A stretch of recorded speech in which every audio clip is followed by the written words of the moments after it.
sprinkle in front. Alexi takes it strong to the cup. Here in the inside, Stanley Britton. Oh, nice pirouette off the glass, off the crossover. What a block from Jared in the middle and goal! Oh, big block. To work with. Gets the basket. Nick the shot. Boom. It's a kabagot!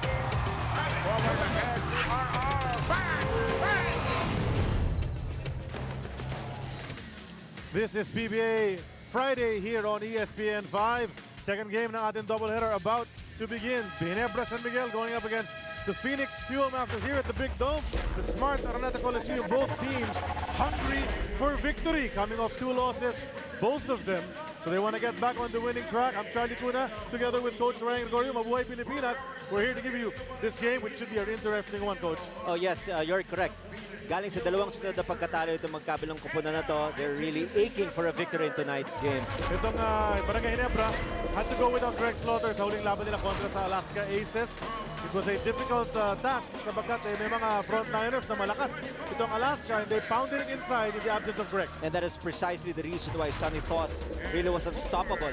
Look at the numbers of Greg Slaughter, 20.7 points per game, close to 60% from the field, double digits also in the rebounding end. It's very hard to get those numbers from Barangay Ginebra, especially because they don't really have a very deep bench in their frontline position. Who will step up in the absence of Greg? We'll find out sa larong ito. Kabilang panig naman ng Phoenix Fuel Masters looks really in the game. Huling laban nila against itong San Miguel. Magnolia. Magnolia, kalaban yeah. nila. And suddenly, yung fuel tank puno-puno. Fourth quarter, lamang pa rin sila. Half tank, puno pa rin. And nabitin ng konti sa dulo. Tama, naubusan sila ng gasolina. They lost that edge in the last 5 minutes and 34 seconds ng ball game, and they were not able to recover. As what we said earlier, they've lost also back-to-back games, and that was against Rain or Shine, and the last one, you're correct, against Magnolia. Well, the one against Rain or Shine was a blowout. They were blown out of the building, pero they recovered well. They were competing kontra sa Magnolia, looked on the way to a victory, in fact. Pero yun na nga, nabitin sa dulo, so they need to be able to stay close, number one, diba? Or be in the lead in the fourth period, and then finish off strongly. Not too easy when you're up against a team with Coach Tim Cone at the helm. First quarter is about to begin. It's brought to us by Cobra. Simula na ang labanan ng tunay na lakas. Nakapula ang mga Barangay Ginebra Kings. Yung mga nakaputi naman ay Phoenix Fuel Masters. The Kings start with Japet Aguilar in the middle. They have Aljon Mariano and Jervy Cruz, dalawang tigre ng UST nandyan. And Scotty Thompson, LA Tenorio in the backcourt. Kabilang panig, Matthew Wright and LA Revilla in the backcourt. Jason Perkins, Jeff Chan, at si Justin Chua naman ang kanilang sentro. Coach Louie Alas, of course, ang kanilang bagong coach sa konferensya nito. A steal from Jason Perkins, who has had a haircut recently. But a hairstyle yan. Matthew Wright, who we know can score bunches dito sa PBA. Coach Ryan gets his first 2 of the game. That's really huge in terms of his confidence, but for LA Tenorio, he had 4 turnovers in their last game, and he started out this ball game with a turnover. So kailangan may bounce back game itong si LA. Bihirang-bihira na dalawang sunod na masama ang kanyang nilalaro. Way off ang jump shot ni Jervy Cruz. So let's go back to LA Tenorio, coach. Si LA Tenorio, we've spoken about him as the barometer para sa Barangay Ginebra. When he plays well, they have a big chance of winning. When he does not play well, yun na nga, like in the last ball game, yun na nga naging resulta. They lost back-to-back ball games. Well, you take a look at the offensive sets of Coach Tim Cone. Usually, he goes inside. He waits for the double team. Pag si Greg Slaughter nakakuha ng bola, that will open up opportunities for his guards. Kaya nahirapan dumiskarte si LA dahil walang dinodoble sa loob in their last game. Well, look at that pressure defense from the Phoenix Fuel Masters, forcing Aljon Mariano to call an early timeout. Hindi niya maipasa. It was still early in the shot clock, and then wala siyang mapasahan. So, ito, Coach Tim Cone can't be happy with the start of his team. Di ba sila nakaka-score? But this gives us a chance to turn it over to our kasama sa courtside, si Selena Dagdag. Yes, Shirley and Ryan, kanina nakausap ko tong si Coach Tim ko. Kwento niya sa akin, most probably hindi nila magagamit si Greg today. Na nakakwentuhan ko namang tong si Greg Slaughter. Sabi niya, in fact, the doctors already cleared him out to play in today's game. Unfortunately, he missed a couple of practices. So feeling ni Greg, hindi rin daw siya magagamit sa game na to. The coaching staff either way remain positive that their other players, especially the younger ones, would be able to step up in today's game. Charlie and Ryan. Thanks a lot, Selena. Well, siguro, dahil nga nakabihis naman siya, ready naman siya maglaro. Kung kinakailangan talaga, yung super kailangan na baka ipasok siya. But if they can hold him out for one more game, get his bearings back and make sure na talagang 101% siya. Kasi pag sinabi ng doktor 100, baka hindi pa, baka nasa 98 lang yan. Yes. Diba? So para sure na sure, umover na siya. Then baka next game, halos sigurado makakabalik na si Greg. But in the meantime, they do have Japet Aguilar, who went strong to the basket, drew a foul. And I think it's imperative na for Barangay Ginebra na maganda ang laro ni Japet Aguilar, especially against a team that is vertically challenged. Itong Phoenix, medyo yung ceiling nila, hindi ganun kataas. Yes, and this is a challenge really for Japet Aguilar. He had 12 points, 5 rebounds, and 1 block shot against Alaska. But it's very hard because usually he complements the game of Greg Slaughter. Ngayon, he will be the target on defense by this leech-like defensive tentacles of Phoenix. Baka mahirapan siya, kaya kailangan makahanap siya ng ibang opportunities to score inside. LA Revilla, Bumuelo, in and out ng kanyang tira. But Jason Perkins, the hefty lefty, keeps it alive. Gets it right back, spins towards the baseline. Nawala ang bola sa kanya, unable to save it. That's a turnover on the Fuel Masters. But Jason Perkins has been quite impressive as a rookie in the league. No, medyo with pretty good career at the De La Salle University, but also had a good D-League stint. Comes into the PBA and alam mo, he's been here for some time. Yes, maganda yung kanyang composure every time he's inside. He plays the 4 spot sometimes, but he's also quick enough to play the 3 spot. Very good yung kanyang perimeter shooting, and he has that ability to mix it up inside and play with a lot of physicality. No hesitation, no? Pumasok sa lane ito si Jason Perkins, no? Despite his rookie status. But Japet, another strong move towards the basket. So he was fouled once again. So dalawang free throws na naman para sa kanya. Split his free throws the first time just a while ago. And swishes the first one of this pair. Coach Louis Alas on your screens. He came on board just prior to the season, replacing Ariel Vanguardia, and Coach Tim Cone and his staff were concerned because nahirapan daw sila sa scrambling defense ng Alaska Aces. And the guy who started that there was Coach Louis Alas, and now he brings it over to Phoenix. Oh yes, a lot of turnovers by Ginebra against Alaska, and pretty much the same concept in terms of ball pressure, double teaming scheme, and just rattling the offensive sets of the opponent. That is also part of the calling card of Coach Louis Alas as a very sound defensive-minded coach. On the attack, Perkins misses yung babandang tira. Magkakataon ng Ginebra makuha ang kalamangan with 9 minutes and 32 remaining. First period pa lamang po tayo. Scotty Thompson kicks it out to LA. 3 on the way. Wide right ang tira. Nagbabantayan yung dalawang LA. And a double dribble is called. Parang nagdalawang isip si Wright kung i-forward That's pass right. na niya or whatever. And he points at Justin Chu and just, di ba, parang, sorry, di ba? Hindi ko lang kung sa'yo ba dapat yon? Well, understanding also your teammate, medyo nagkakapaan pa rin sila dahil bago lang si Justin Chua sa kanilang kupunan. Dahil even if may konting advantage is Justin, he's not really known to be a fast break finisher. Kaya hindi rin handa si Justin makakuha ng ganung fast break situations. Kaya rin dalawang isip Yes. si Matthew. Second jumper missed by Jervy Cruz dito sa first period. Revilla to the trailing Jeff Chan. Set his feet for 3, unable to make it. Another offensive rebound. Jason Perkins, despite the lack of height, pangalawang beses na yan. Gets it right back. Jumper over Japet. And it rolls out once again. Yung parang walang bad shot ito si Perkins. It's always in or about the rim, no? Parang laging may chance ang pumasok. Yes, I've been scouting him maski dun sa Lasal. Medyo mataas, malayo na nga yung range niya. Dati nandyan lang siya sa 12 to 15. Pero yung stint niya with his college team, pati sa D-League, nakaka 3 points na rin siya every now and then. Parang ganyan, ha? Press mula kay LA Tenorio. And unang bitaw niya mula sa Rainbow Country. Finds the mark. Lamang ang Ginebra, 6-4. Always a good sign. No? If you're Coach Tim Cone, you want to see LA get off with a shot like that. It might continue. First timeout called right now. 8:28 remaining sa first period.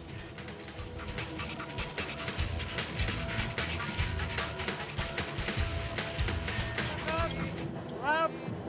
Justin. After a pass.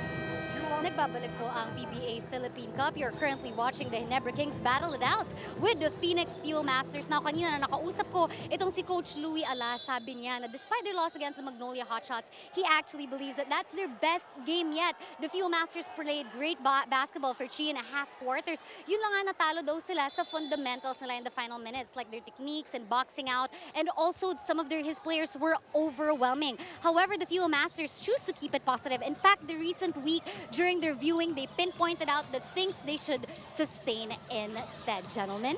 Thanks a lot, Selena. Well, you know, nabanggit na namin ni Coach Ryan nga na yung endgame composure, no, nitong Phoenix Fuel Masters na subukan last time out, and then it did not produce a good result para sa kanilang koponan. But here in the early goings, okay sila, no? They're running their offense. They've gotten a lot of good shots. Di na pumapasok yung iba. LA Revilla ties it up at 6. Well, finishing games, it's not about theories. It's not about what you learned on the videos or sa books. It's really experience-based. This is a very young team.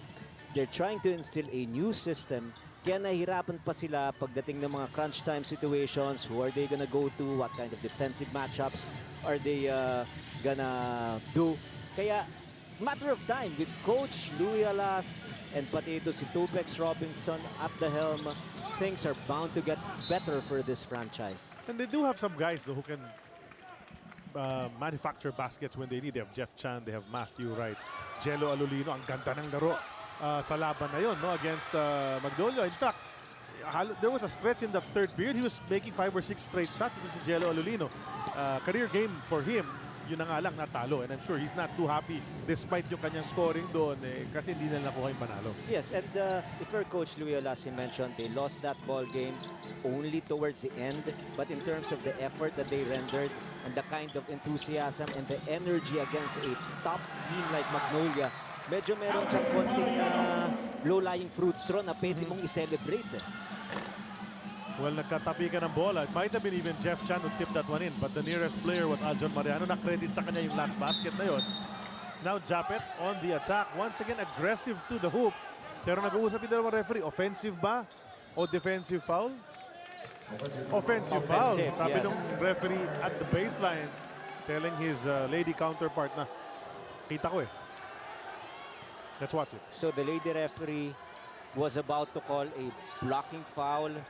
But yung nandun sa referee na nasa ilalim, closer to the action, si referee Romel Gruta was ready to call that offensive foul naman. So blocking yung isa, offensive yung isa, nanaig yung kay Gruta. Tapos naka-sneaky pa ito si LA Revilla. Goes all the way to the hoop for the lefty layup. This guy, you know, living up to the name naman ng kanyang mas senior ng konti na LA dito sa liga. Because LA Tenorio is an established star here. LA Revilla still on the rise, but has really had some great games dito sa PBA. Now with Phoenix, was with Kia for quite some time, no? And he was usually their best player in many of those games. Yes. Diba? And he is an inspiration. He continues to be an inspiration, especially, I'll borrow your term, yung vertically challenged players na hindi naman talaga kalakihan, hindi malaki yung katawan, and yet because of his ability to set the place for his teammates, very, very intelligent inside, nagkaroon siya ng magandang niche dito sa PBA. And to think he had to deal with an illness din. Nung nasa kolehiyo siya, dropped out 1 year, had to try to heal himself, di ba? Oh, yes. Nakabalik, umabot sa PBA, and have stuck around. No? Tatlong team na siya rito. Global Port went to Kia now with Phoenix, but nagkilas na yan eh. Oh, Di ba ginamit na yan sa Kilas pool, and he played in international tournaments. So, good for the younger LA. Dribblers, ilabas na inyong mga smartphone. Ito ang ating Phoenix Accelerate Moneyball question. Sino ang leading scorer ng Barangay Ginebra sa Philippine Cup last season? Hindi ngayon, last season. Number 1, Japet Aguilar. Number 2, LA Tenorio. Number 3, Greg Slaughter. Pindot na. Tulakan, away from the ball. Doug Kramer and Kevin Ferrer. Talsik si Kevin Ferrer. And sa matchup na yan, that's what you would expect. Si Kevin Ferrer yung mas tatalsik na ko. Doug Kramer pa naman, di ba? And Doug immediately called for a personal as he comes in, and you know he has to preserve his fouls kasi nga he's one of the strengths inside for Coach Louie Alas.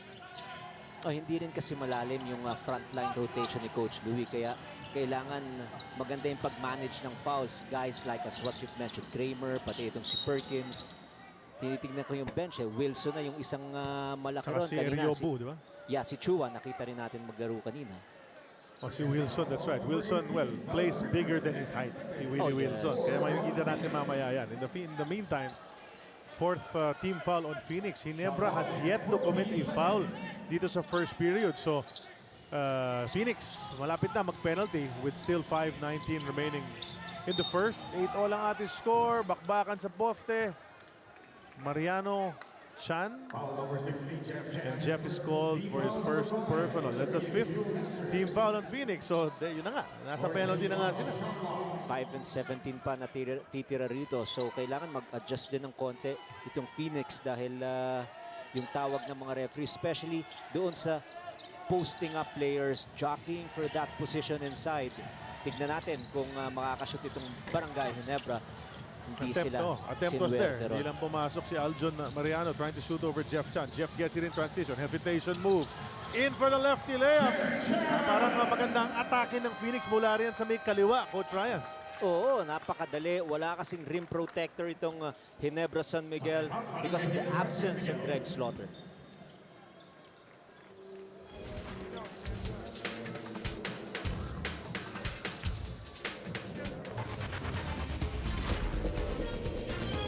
Nasa ano naman namin yan nasa sistema ng ng Phoenix na every time na matalo kami, we're still positive and we kept on moving forward kasi hindi mo naman babalik yung mga pagkatalo mo eh. So we just have to be positive.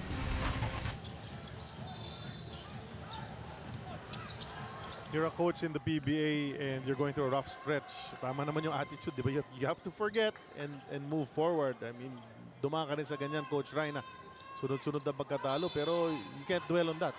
You cannot, but you have to know your mistakes. You have to learn from it, and hopefully the next game, all the mistakes that happened before will not happen again. And you get better, really, on mistakes, the experiences that you get, and that there is such a thing as celebrating your mistakes. Because when you celebrate it, that means subconsciously alam mo na dapat hindi na mangyari yon because mapapabilis yung pagkatalo ng kupunan mo. Ngayon na nga. Ngayon, coming out of that timeout, nakatref si Kevin Ferrer and claims he was fouled as well. No call. Perkins in the lane. Ganda ng feed. And he'll go to the line para sa dalawang free throws. He never up by one. Yung sa uling tres ni Kevin Ferrer. Eli Tenorio ang guilty party. Their rotation must be in sync, especially now, yung binanggit natin kanina. If you have a 7-footer as your last line defender, maski hindi masyadong perfect yung rotation mo. But right now, look at that. Tenorio against a big guy Perkins, no other choice but to foul. Okay, puntahan natin na Coach si Selena. Yes, Shirley and Ryan. Unfortunately, in today's game, hindi lang pala si Greg Slaughter hindi makakapaglaro today. Pero pati rin si Joseph Eriobu. According to Coach Louie, Joseph was rushed to the hospital after throwing up in the dugouts. Kwento naman ni Joseph, he ate sardines from a bottle. And ever since then, naging masakit na daw ang siya niya at nagsuka siya. Charlie and Ryan. Salamat, Selena. Well, so we're just talking about it. Sino ba frontline itong Phoenix? Then we did mention Joseph Eriobu. Wala naman rin pala siya. So, short-handed ka na. Natanggalan ka pa ng isa. So, well, double time itong sila Perkins as he has been doing naman dito sa first period. Perkins already with 5 points. But, so other guys have to step up as well because Eriobu is a mobile big guy na may tira sa labas na pwedeng dumiskarte rin ng sarili. And that is why they're adjusting also their defensive sets right now. You're talking about Phoenix, they're in a zone right now. Really challenging Barangay Ginebra to shoot consistently from the outside. Now, this is where the confidence boost of Kevin Ferrer will really matter because Joe Devance is not inside. He's given the minutes, kaya kailangan he must take advantage. Here's that fast break a while ago. It's brought to us by United Auctioneers Inc., the biggest auction company in the Philippines, ISO certified. Sa bidding, ikaw ang bida. Nasa linya si Kevin Ferrer, second-year man out of UST. He made his first three-pointer earlier, but his first free throw He was not able to calibrate it correctly. Pero tatlo pala bibigay sa kanya because he was fouled while in the act of shooting the three-pointer in the corner. Three-man substitution for Coach Louie. Hazul and Alulino ipinasok na, and si Willie Wilson na pinag-uusapan natin kanina. Kabilang panig naman, Sol Mercado is in the game, replacing Iskari.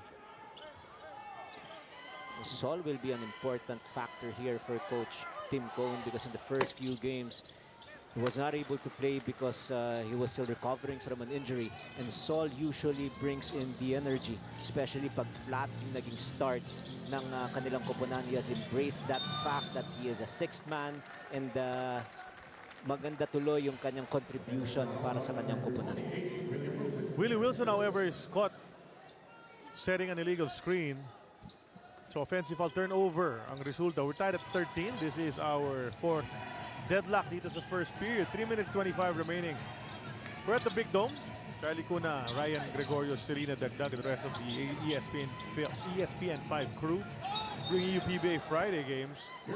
Earlier, Rain or Shine defeated NLEX 97-86. Dribblers, ang tamang sagot sa ating Phoenix Accelerate Moneyball question ay number 1, Japet Aguilar. He was the leading scorer of Ginebra a year ago sa Philippine Cup 2017. And malaking bagay yun. Greg was out at the time. Yes. Diba? He was injured, still recovering from that knee injury that he had. And Japet was scoring very well a year ago sa Philippine Cup. Oh yes, and they went all the way to the finals, but they eventually lost against San Miguel Bierman. The three-time champion in a row. Junmar Fajardo, the unstoppable force inside for San Miguel. Ginawa nga niya naman niya 2 days ago, no? Powerful performance from Junmar Fajardo once again. Is just really getting better. Nakita mo yung mga fall away one hand, Yeah. 15 feet away from the basket. How could you stop that guy? Hindi nga, hindi puro laki lang. Hindi, dati he will just bully himself inside, but now he's just a skillful player. Tapos sinabayan pa ng kanyang partner. Oo, Si Brian Eruela. So, yeah, so big performances can come from anywhere, and then that's what these two teams are looking at from guys off their bench. As Tenorio steals the ball, lobs it for Japet! Inaantay na natin yan. Maaga pa lang, nag-connect na. LA to Japs for the slam. Oh, they need that. It's a good confidence booster for them. For Japet Aguilar, usually if he makes a rattling slam dunk, tumataas yung kanyang adrenaline, and his confidence will be at an all-time high. They stole it pero counter field from Wilson. Bumitaw si Jello Alolino. Bitin ang tres niya. May konting tulakan sa ilalim at baka malamang Willie Wilson na naman. Tama ba? Oh, that's right. Willie Wilson called for his second. Let's check out this move. Ito yung lob. Nakita na niya. The big man trailing. Bang! Smart move to the half. Brought to us by Smart. Be there like never before. Well-timed pass there, and every time you give that kind of a lob to Japet Aguilar, talagang nasa ere pa lang yung mga tao anticipating that it's gonna be a good one. At dahil penalty na nga kanina pa itong Phoenix, the foul underneath the Phoenix basket results in free throws sa kabila para rito kay Japet Aguilar. And this is the third time he's at the line already. So agresibo nga at nakapasok nakapunta sa linya. Mark Caguioa comes in for LA Tenorio. And Caguioa, despite being the most senior player sa kanyang team and having many years and miles under him, effective pa rin in the short stints na pinapasok siya ni Coach Tim Cone. Just knows what to do with the ball. He still has, of course, tremendous value for this team. He can still make that perimeter jumper. He can still ignite the crowd. And nag-iiba kasi yung electricity pag pumapasok si Caguioa eh. Tapos Caguioa and the number of Helter Brand, yun parati yung sinasabi, mukha ni Mark pero number ni JJ. Sabi nga ni Magu parang pinagsama mo yung dalawa sa isa. And of course, that impact is there. JC Ental gets his own miss. Didiskarte si Hazul. Left side na naman, pero bitin naman ng layup ngayon. Tapi ka ng bola. White shirt daw ang huling tumapik. Sabi ng baseline referee, it's gonna go back to the Reds. Up by 4. A minute and 54 na lang natitira in the first period. Coach Louie Alas, still early but looks a bit worried. Well, there are segments in the game usually for Phoenix wherein they're having a hard time scoring. In the 2 wins that they had against Kia and Lex, they averaged 113 points per game. But in the 3 losses against San Miguel, Rainer, Shine, and Magnolia, it's down to 97. Ito na naman, stagnant yung offense. They just don't know where they can generate their points. Muntik pa mawala kay JP yung bola. JP Mendoza, who checked in a bit a few minutes ago. Ito si Azul fading away. Knocks that one down. That's a good shot, big one dahil nagkakaroon na ng momentum itong Barangay Ginebra and the lead is just down to 4 points right now. Some backward pressure mula kay Alolino. Of course, Sol Mercado. Walang problema sa pisikalan niya. He'll bang bodies with any guard. Alolino almost stole it away. Taps it out of bounds. There's going to be an inbound right in front of the Phoenix bench. From Barangay Ginebra, Aljon Mariano ang gagawa niyan. Sol. With Japet, who has 9 points already here in the first period. Tagiwa bumitaw ng tres. Got some rim, but it rolled out. Rebound taken by JC.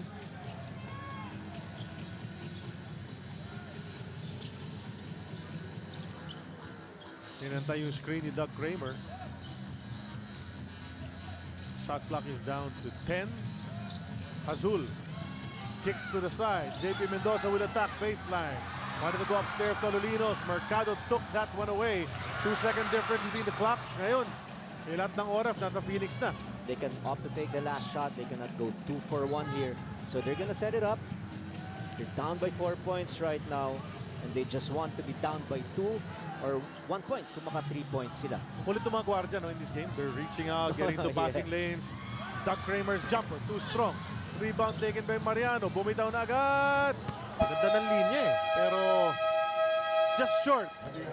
And Phoenix was up for most of this first period, but towards the end, Ginebra made a run. They're up by 4 at the end of the first 12 minutes, 19-15 ang ating score. The last ball game, it was a slow day for LA Tenorio kontra sa Alaska. Not one of his more memorable performances. He could barely get the ball in the basket. Struggle was just big time for LA. Look at his numbers, only 5 points. 1 out of 13 from the field. Yes, he had 3 assists, but he turned the ball over 4 times. Prior to that ball game, the first 3 games of Barangay Ginebra, he was averaging 16 points per game. On a 37% shooting, it's still not good, but definitely not below 10% as what he scored against Alaska in their last game. But more or less, there's a reason behind that. No slaughter, nahirapan siyang mag-manufacture ng kanyang points, kaya nag-struggle siya from the field and he only had, as what we saw earlier, only 5 points. He already has 3 here. He hit his first 3-pointer. We'll turn it over once again to Selena. Ayun na nga guys, no, narinig ko na pinag-usapan niya that LA didn't really put up his usual numbers na nakaraang laban niya. And kwento niya sa akin kanina, he was actually feeling under the weather the entire week prior to that very game. Thankfully, the veteran point guard's feeling a lot better right now. And since they're going up against Phoenix, who has a very similar system to Alaska, LA Tenorio believes this is the perfect opportunity for them to make the wrongs correct, gentlemen. Well, that's true. If you look up and down the standings right now and history of these teams, diba? So the second quarter is brought to us by Cobra Energy Drink. May laban ka. Diba? Yung mga teams na you're looking to have an advantage over, you know, Kia, Blackwater, Phoenix, the ones who in recent seasons have not gone too high in the standings, diba? So you want to get a victory, pero iba na ang liga ngayon eh.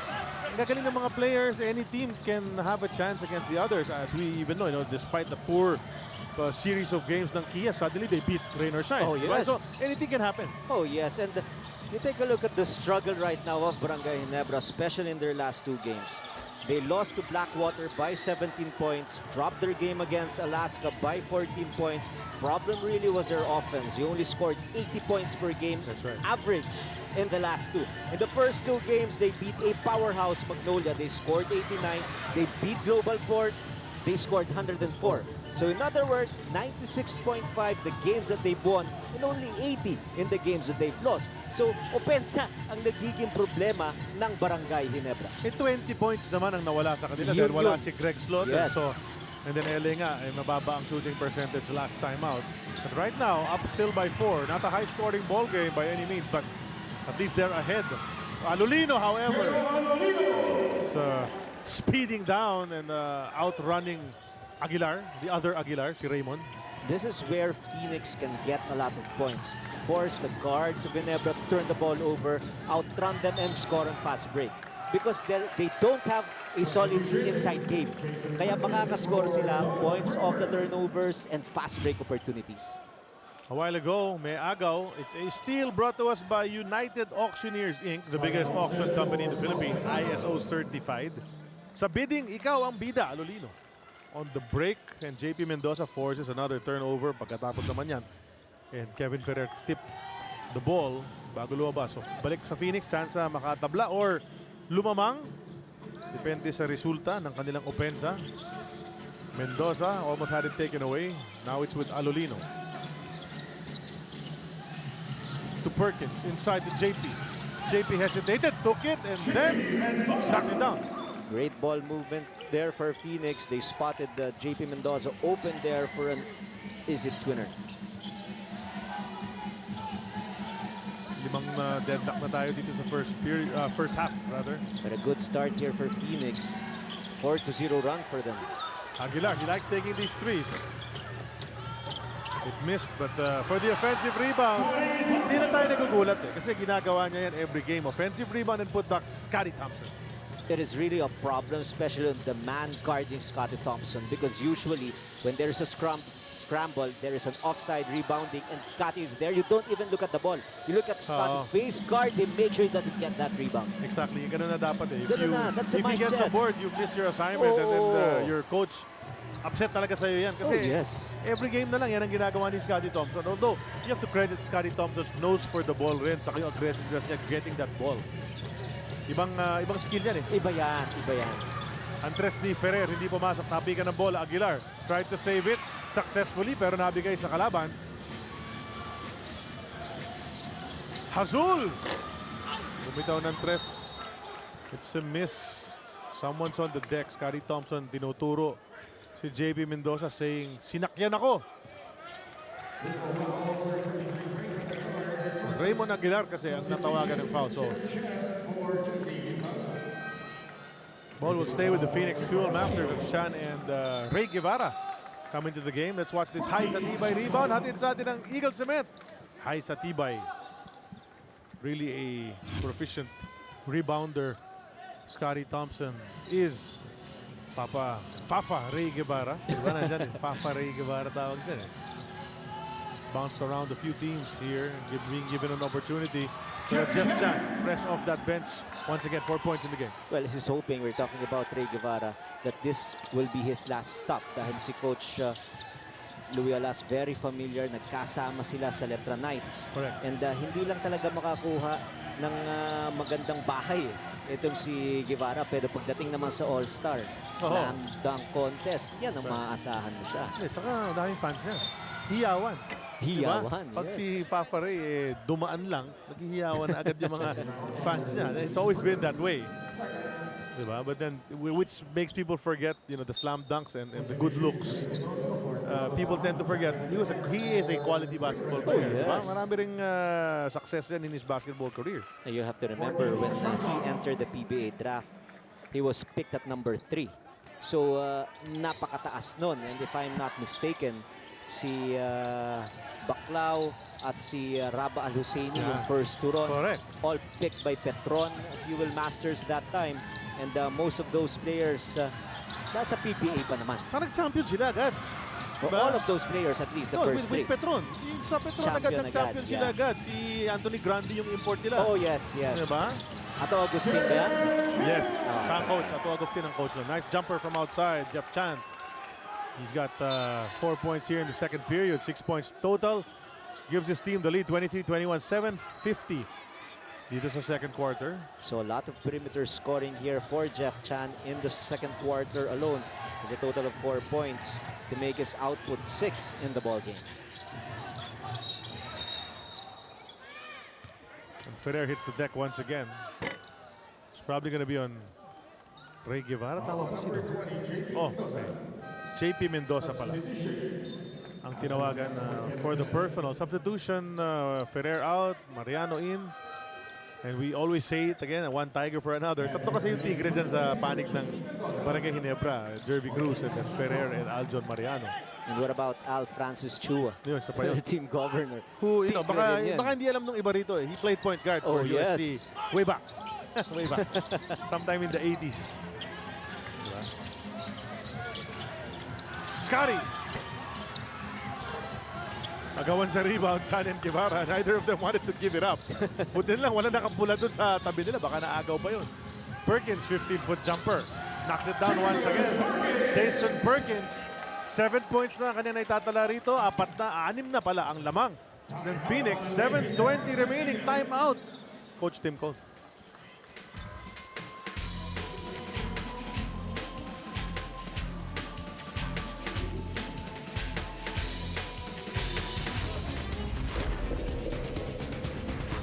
From those losses, from anything, not only basketball, you get the opportunity to learn. You develop reasons why you lost, why things happen. So from that, coming back to practice, we've just been pretty much just been building on what we've been doing wrong. So, we're gonna be a better team. We get better every day. So we're gonna be a different team coming back into the games. So Jason Perkins wanting to get better every day. Not just him, pero yung buong koponan niya. Let's go over to Selena once again for more on Jason. To Jason, it's been really cool how he's now playing with and against former idols. The only thing is, mas naging challenging rin daw. Sabi ni Jason, everyone's much quicker, stronger, and faster. Kaya ensayo niya, pati yung pinakain niya, mas pinag-iigihan niya. These days, Jason likens himself to a sponge, observing all the advices from veterans regarding basketball, even financial matters. Charlie Ryan. Maraming salamat, Selena. Well, Perkins doing very well in his early PBA career. Pero on that play, parang Ginebra doing the gun rebounding. Diba? And not relenting doon. Finally, na-foul ito si Aljon Mariano.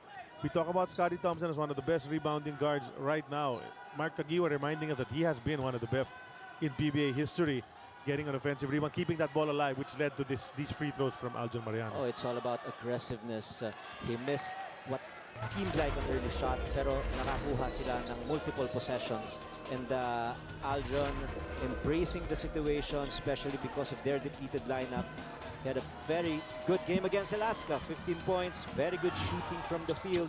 And ang importante kasi rito kay Aljon, yung bang ready siya maglaro. Dahil minsan nawawala ng player eh. This is really a bad situation for Coach Tim Cone dahil starter yan si Devan, starter yan si Slaughter. Mahirapan talaga siya kung may bunot siya tapos hindi pa mag-perform. Buti na lang meron siyang isang Mariano na ready anytime bunutin. Well, aside from the 15 points kontra sa Alaska, very impressive yung 9 rebounds. Diba? Kasi effort stat yan eh, yung rebounds na yan. So he gave it his all. There's Greg Slaughter dressed and ready to play, sabi nga niya. But coaches aren't ready to field him in. Sa laban na ito, Matthew Wright committing an offensive foul. The ball is back with Barangay Ginebra trailing by 3, 6:41 remaining in the half. And you might be surprised why Ginebra has only scored 22 points. The reason being is there's no Greg Slaughter. They're struggling from their communication that time. Another turnover.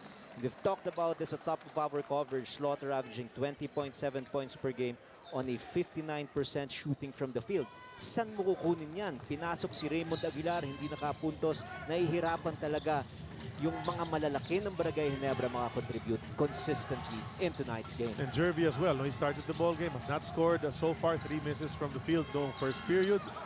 But gets that interception. Tumatakbo ang Barangay Ginebra. Aljon kicks it out to LA Tenorio. Attacks the hoop. Leaves it for Scotty. Balik kay Jape. Jumper from the elbow. In and out ang tira, and LA Revilla, the littlest fellow, gets it. Kaso, galing siya sa labas. Huling-huli siya ng baseline. Epic siya ron eh.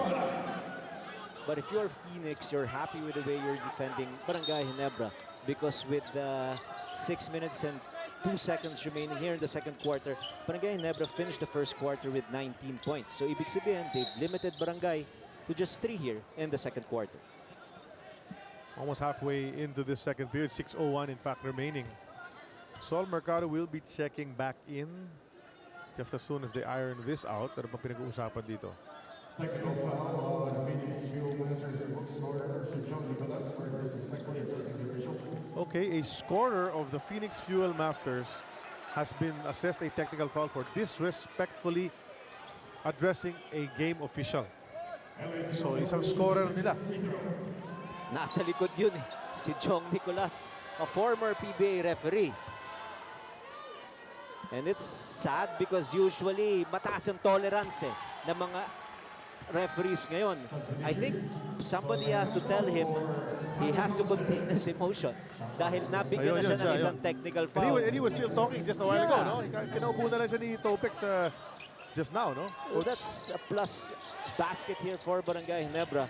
Sayang yun dahil every point matters here.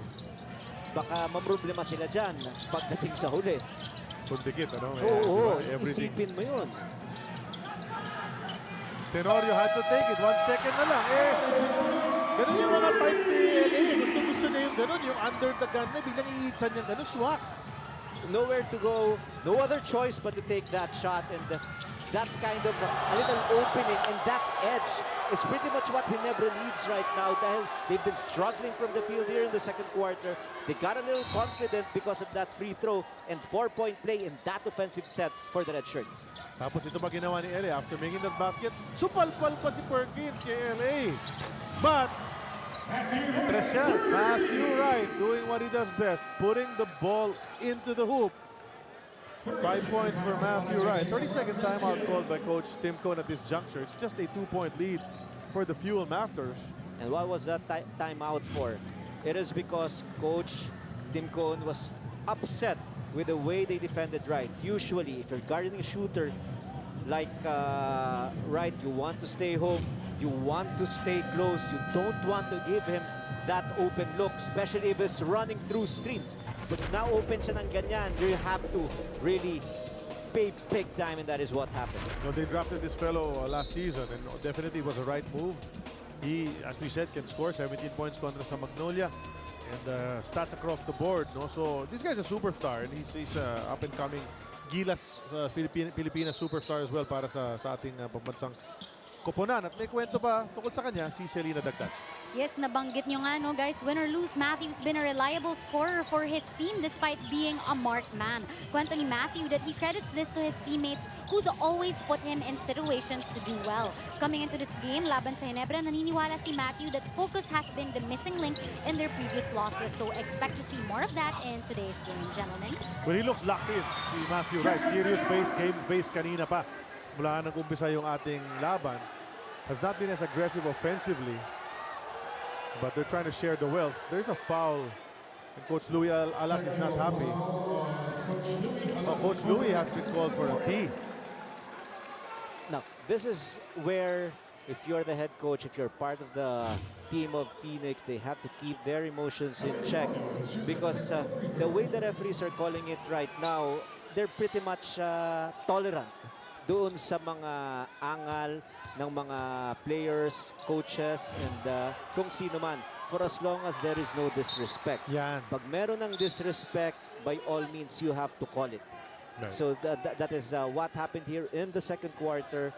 Team scorer was called for a technical foul. Now it's Coach Louis Alas. We don't know what he said, but definitely, para sa ating really referee, it merited a technical foul. That's right. And then, you know, he did say something that merited a technical foul. Yeah. It's probably something we don't want to air anyway. Yes. Let the audience hear. Let us not quote him. Kaya nga ano tayo eh. Diba yung kailangan may PG. Diba? We have to filter it also. Patnubay at gabay. Okay, dribblers, open your Moneyball app. Ito na ang ating Phoenix Accelerate Moneyball question. Sino ang kasalukuyang leading scorer ng Phoenix sa conference na ito? Number 1, Matthew Wright. Number 2, Jason Perkins. Number 3, Jeff Chan. Pindot na. Matthew, umatake. Kaliwa ang ginamit. Doesn't make a difference because he can use either hand. 7 points for this guy. And the last 5 points for Phoenix.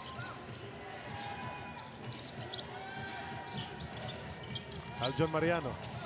Napunta kay LA. Nakabantay si LA. Pero, gigil si Tenorio. Nakita niya, lead ng kalaban. Hindi niya napasok. However, ang tira, Jeff Chan. Goes to Revilla rather. Fakes off Japit Aguilar. Kicks to Jeff. Jeff for the 3! top of the key. LA Revillo was open, but he knows that Jeff Chan has a better percentage from the three-point range. And that extra pass proved to be very effective for the white shirts. Here's a drive a while ago mula kay Matthew Wright, brought to us by United Auctioneers Inc., the biggest auction company in the Philippines. ISO certified. Sa bidding, ikaw ang bida. Agaw, Revilla, up ahead to Wright. Wright kontra Mercado. Wright gets the contact and he'll go to the line para sa dalawang free throws. Sinasabi ni Sol, all ball. Fearless din talaga itong si Matthew Wright. And this is why he is definitely one of the best players in the league right now, because of his ability to shoot from the three.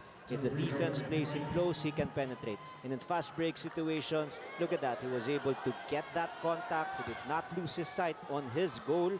He heard that whistle and now he's shooting 2 free throws. And historically, he's been a very high free throw percentage shooter in the league. That's right. Pero minsan ayoko na banggitin yan kasi biglang nagmimintis tapos nagagalit sa atin yung mga fans ng mga players, di ba?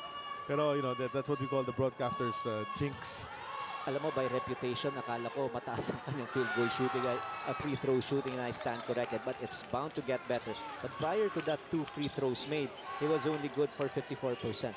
In this conference. In this conference. Pero Only historically, 6 out of magaling 11. talaga kahit sa Gilas Magaling. stints niya, meron talaga yan. So tama yun, he's gonna get better, he's gonna adjust his shooting mechanics from the free throw line, and I will not be surprised if he's gonna get close to 80% at least by the end of this conference. Up to 6 na lamang ng Phoenix, biggest lead nila of the game. Yung Ginebra, lamang din ang 6 kanina.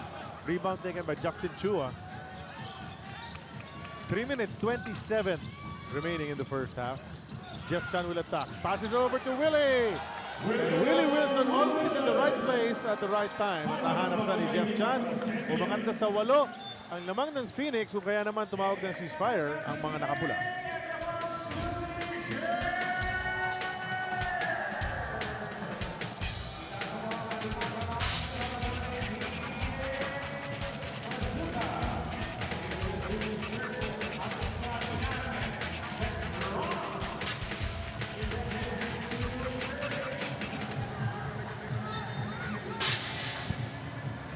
Babalik po ang PBA dito sa ESPN 5. Phoenix leading by 8 over Barangay Ginebra. So good run. Good stretch here. Alchua on your screens. On the Barangay Ginebra side. Ang answer natin, ito dribblers. Ang tamang sagot sa ating Phoenix Accelerate Moneyball question na number 1, Matthew Wright. He's the leading scorer of Phoenix in this conference. And if you were listening to us talking about his scoring prowess and everything, dapat nakuha ninyo yun sa pagpindot ninyo, di ba? Tama yan. But we have a flagrant foul called here. After the Possible. timeout, yes, and they're going to review it. Usually calls like that will be reviewed. Japet Aguilar was trying to get that position inside the paint.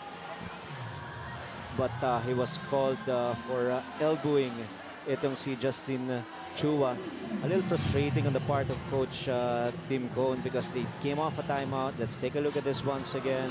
Was it an elbow or inadvertent one? Let's see how the referee will assess it. Well, largely because sa ulo o sa buka tumama. At least it looked that way, di ba? So that's what they're trying to assess right now from different angles. But definitely no intent to hurt. It's just an offensive foul. That is what I like about the league right now.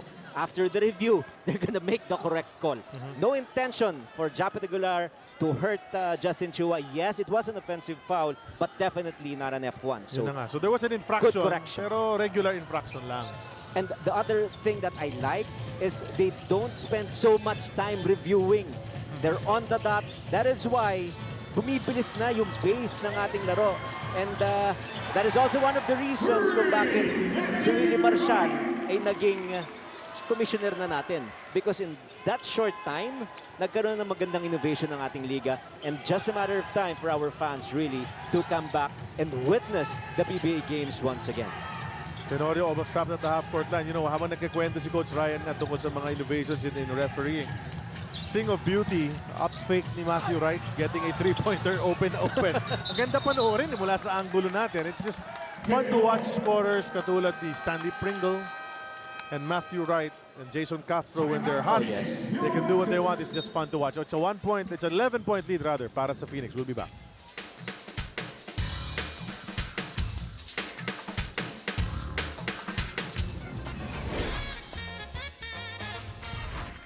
Coach Louis Alas, head coach of Phoenix Fuel Masters. I love to cook. Yan talaga ang hobby ko ever since kahit nung single pa lang ako. I love taking care of our garden. Pag talagang sobrang stress na ako, talagang andun lang ako sa garden. Gusto kong alagaan yan. Hands-on father ako, especially sa youngest ko. Basta libre ako yung susundo sa kanya, manonood ako ng practice niya, and pabantayan ko siya sa tutor niya. I'm the #1 critic of my kids. Medyo straightforward, parang tactless in a way.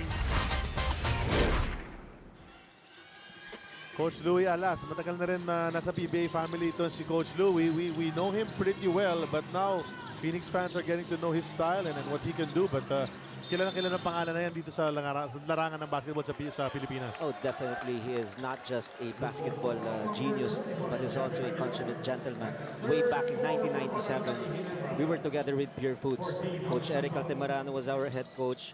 Coach Frank Pilim was one of the assistants. Louis Alas and myself, we were able to give Pure Foods a championship. And we've come a long way. Very nice guy, and he knows his basketball.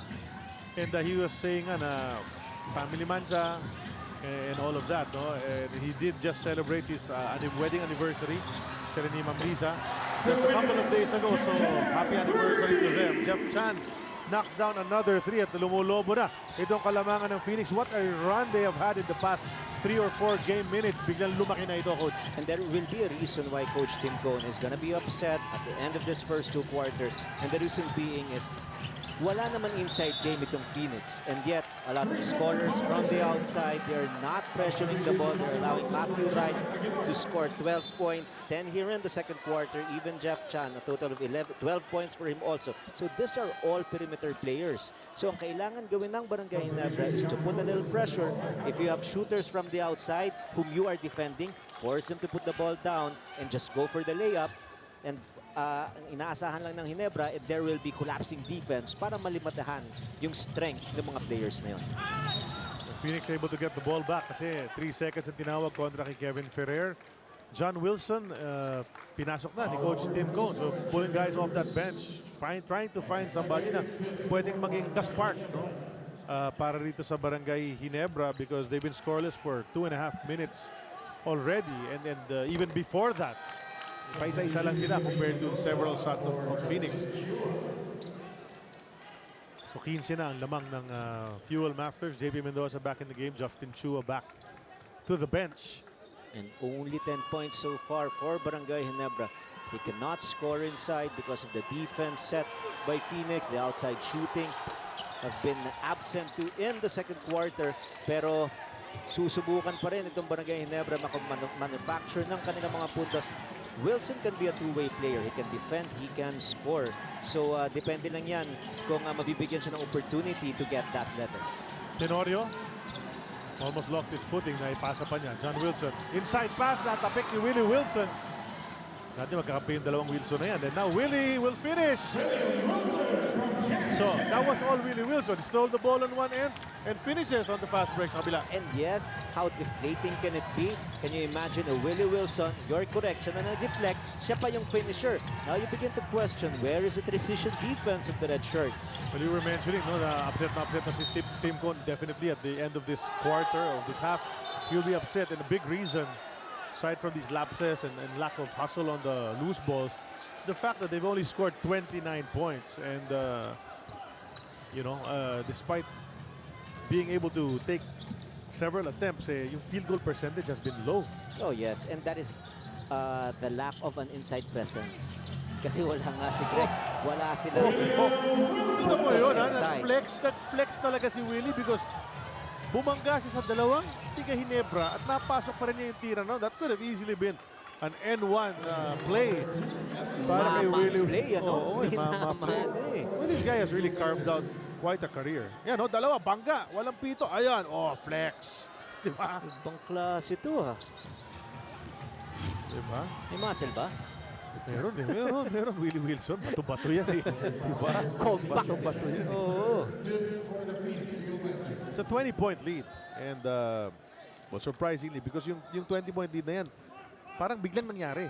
No, it was actually a gradual climb, but it seems as though it just came out of nowhere with only 31 seconds remaining in the first half. And Ginebra looking for answers. They will ask a lot of questions sa dugout maya-maya, Coach Ryan. You know, when you're down this big in the first half, ikaw player ka, you know you're gonna get an earful pagpasok mo sa dugout. Oh yes, especially because you know that you're limited in terms of your offense. Tapos hindi ka pa makahinto. Turn the ball over a lot of times. You cannot defend the transition. Buti na lang that time, Phoenix missed their shot. But in the first quarter, itong Phoenix only scored 15 points. And the miseries continue here. They simply cannot score here. Only 10 points. 12 minutes for Barangay. 34 points in the second period para sa Phoenix. And as you said, only 10 points para sa Barangay Ginebra. The lead of Phoenix has grew little by little. Matthew Wright doing his thing in quarter number 2. 20 ang lamang ng Phoenix Fuel Masters. Pagdating natin sa half. Well, our score at the half is 49-29. It's a 20-point spread. Phoenix ang lamang sa Barangay Ginebra. What a dominating second period that was, which really broke this game open. In fact, Ginebra was up by 4 at the end of one quarter. Pero second period really just went Phoenix's way. Incredible second quarter for Phoenix. They scored 34 points and they limited Barangay Ginebra to only 10. Malaking bagay doon yung defense ang ginawa nila. Let's take a look at their field goal percentage for Phoenix. They had a 46% shooting from the field. They limited Barangay Ginebra to only 27%. Fast break points. Majority in the second quarter, 10 for Phoenix and only 2 for Barangay Ginebra. Points in the paint, 22-8. Steals, points off the turnovers, 19-4. But in the second quarter, 17 for Phoenix and 0 for Barangay Ginebra. Yun na nga eh. Tinakbuhan sila ng Phoenix, pounding it in and just getting easy baskets. Yung top scorers natin, dalawa na naka-double digits for Phoenix, Wright and Chan. Ably supported by Wilson and Perkins. Kabilang panik, si Japet ang nasa double digits. They need a lot more here in the second half. Let's see, we're beginning the third quarter. It's brought to us by Cobra Energy Drink. May laban ka. Hazul, Kramer, Perkins, JP Mendoza, Jello Alolino for Coach Louie Alas, and then the other side has Tenorio. Japet Aguilar got the rebound. Jervy Cruz, Aljon Mariano, and Scotty Thompson. Well, baby steps ito, no? To try to come back from a 20-point deficit. 24 minutes to do it.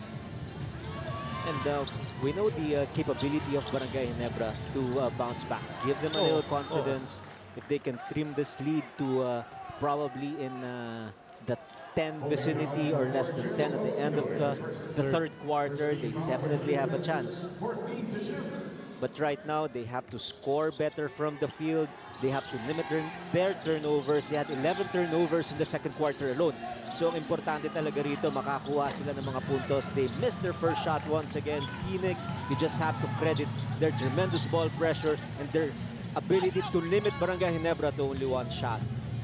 So nga, yung rebounds, huh? Yeah, they're getting the upper hand sa departamentong ngayon as we see Hazul kick it over to Perkins. Thought 3, he decides to go to Alolino. Screen of Perkins, hindi ginamit ni Jello. Spin move, gets a basket in the paint. In the paint yun. Now the guard is able to waltz into that shaded area and get another 24 points in the paint already for Phoenix compared to just 8 for Barangay Ginebra. And the last game, we talked about Jello Alolino and his breakout game against Magnolia, if I'm not mistaken. And right now, he was able to score against a tough defender na si Scotty Thompson. Punta natin na coach si Selena Dagdag. Selena? Ryan and Charlie, the Fuel Masters may be up by double digits pero iisa lang ang paalala sa kanila ni Coach Louie. No team wins on the first half. Alam ng Fuel Masters that the Kings are a great third quarter team, so the coaching staff encourages the team to stay guarded. They need to stay aggressive on their offense and extra disciplined naman sa depensa nila. Gentlemen. Well, that's right. Thanks, Selena. Di ba, Coach? Both coaches, you enter with a big lead at halftime into the dugout. May problema ka rin kahit ikaw yung lamang kasi iniisip mo as a coach, ano ba mga kailangan gawin to protect that lead, di ba? Kasi alam mo naman, Ginebra pa yan. They try to come back in a big way and as soon as possible. There's definitely an added pressure here if you're going up against Coach Tim Cone and Barangay Ginebra, because they've done it before, down by a huge deficit at the end of the first 2 quarters, still able to make a run in the 3rd quarter. So if you're Phoenix, you want to look at possession by possession. Entering the 3rd quarter, you're up 20. So hindi pwedeng mawala yan, mawala yung killer's instinct mo. You still have to play good defensive basketball. You have to execute the same way as how they did it in the 2nd quarter. Ito very patient offense, but down to just 5 seconds. Jello Lino fakes it, comes a bit closer, step back.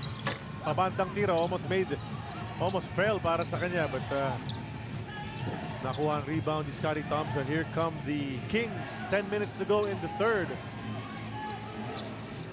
Thompson. Didiskarte in the lane. In between 2 defenders. Scotty Thompson nakahanap ng konting butas. And this is where the crowd can come in and put in a little more energy so that Ginebra players will come out with a lot more effort. That was a tough shot. Napakaliit ng kanyang puwang para matira niya yung kanyang layup na yun. Hazo leaves it for Alolino.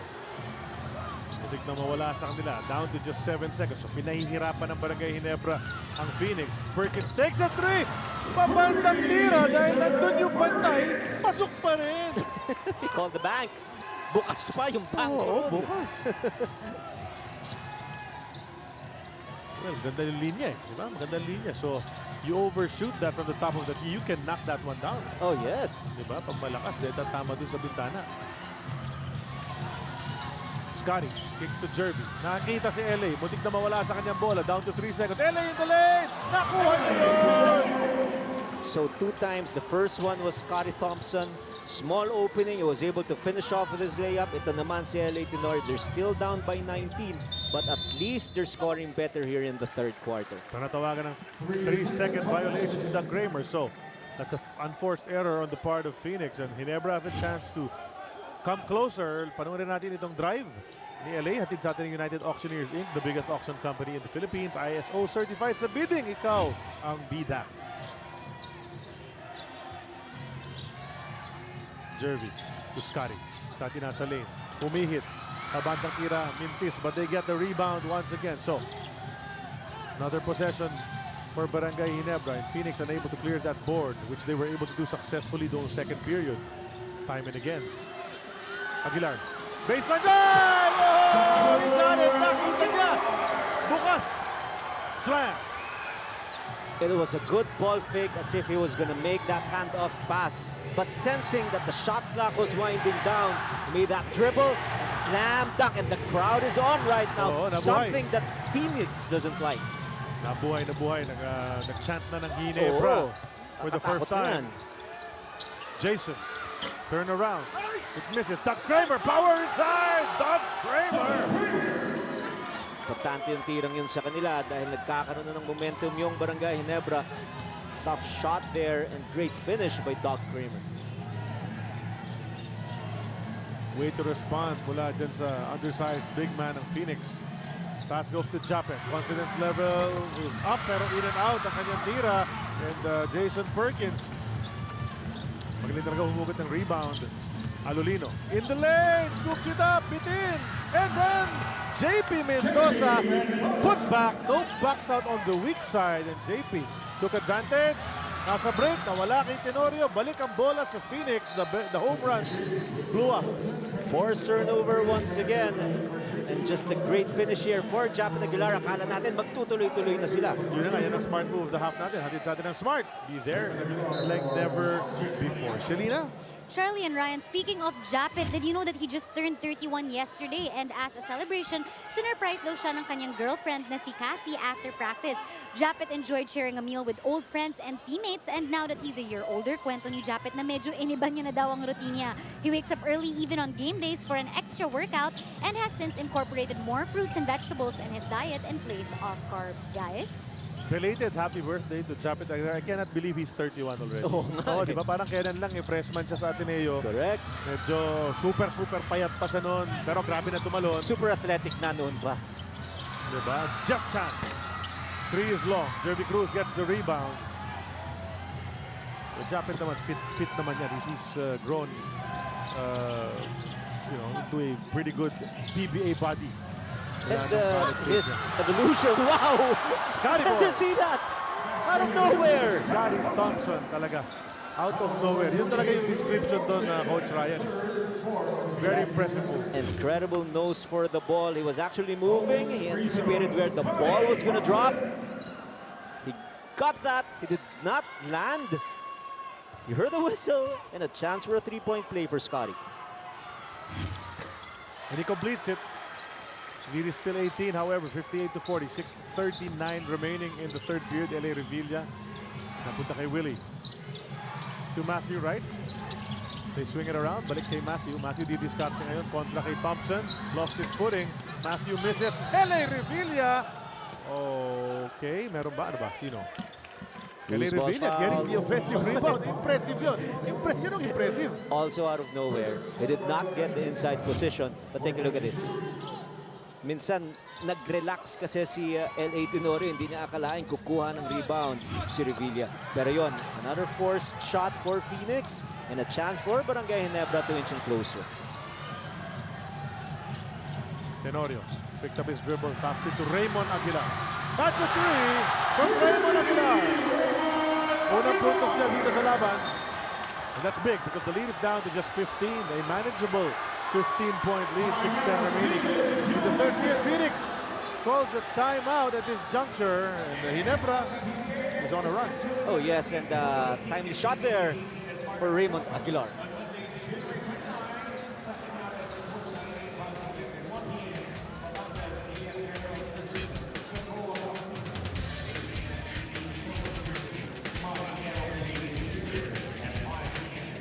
Back inside, gets Macbelo, tataktak na lang, nag-finish pa rin.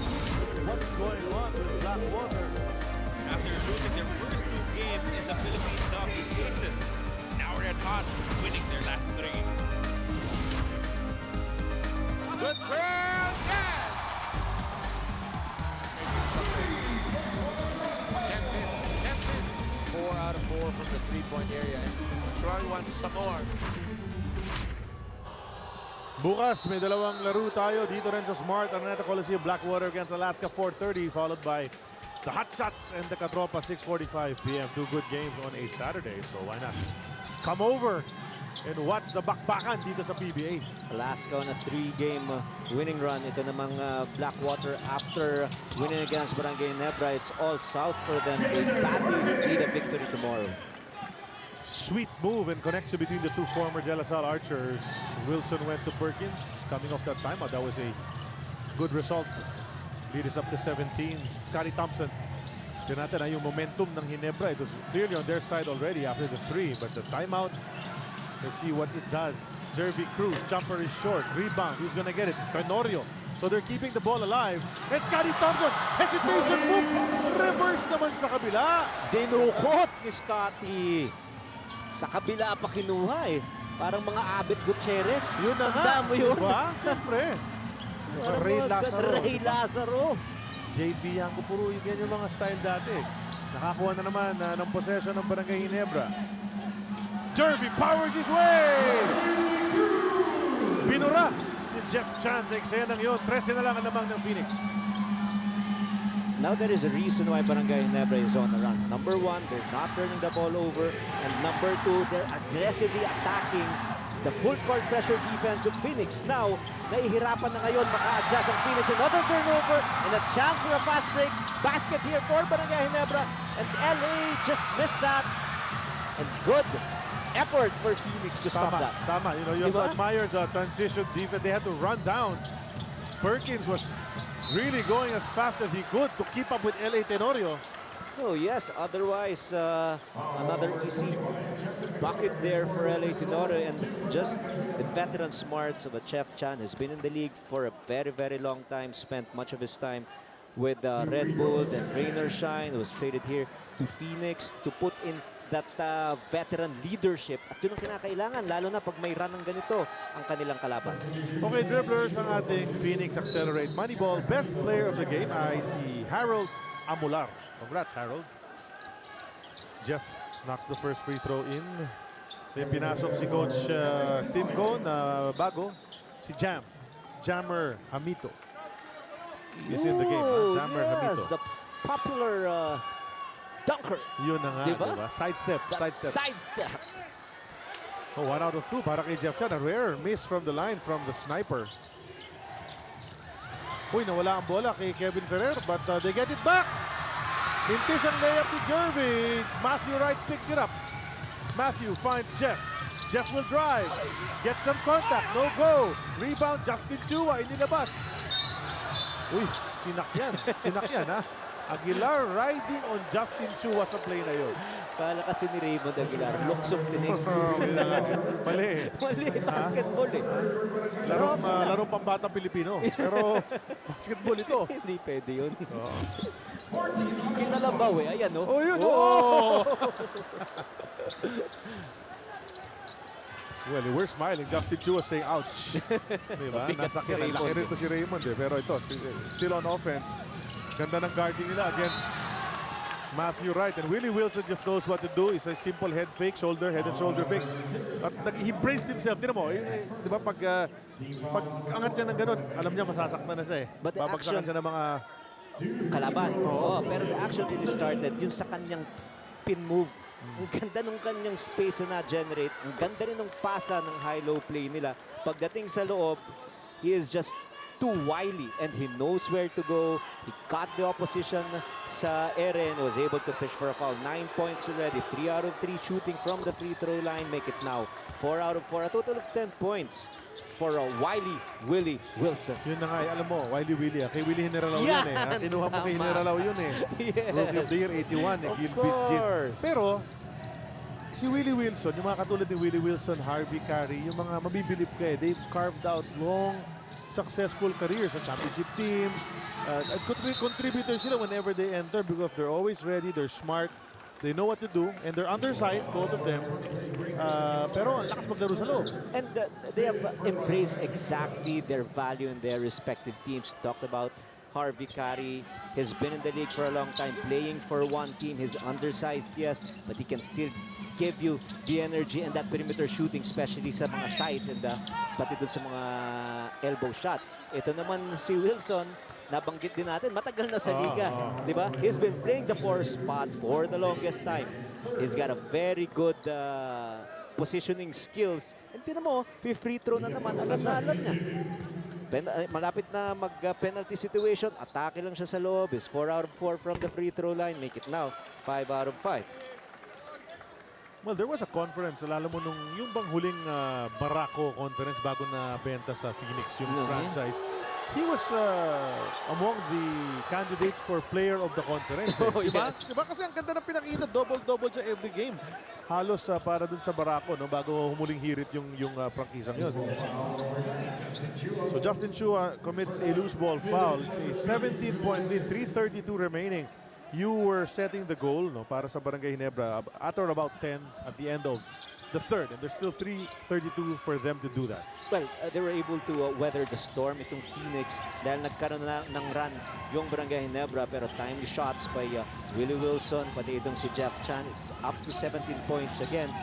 Just be conservative. If your team Cone and the red shirts, just trim it down to 10 points. It's gonna be manageable with 12 minutes remaining in the game. But you don't turn the ball over like that. Yun na nga, Jammer Ramito will challenge LA Revilla, but LA Revilla completes the fast break. The littlest guy on the court over Jammer Hamito. What a play mula kay Revilla. He used his left hand to elude the defense of Jammer.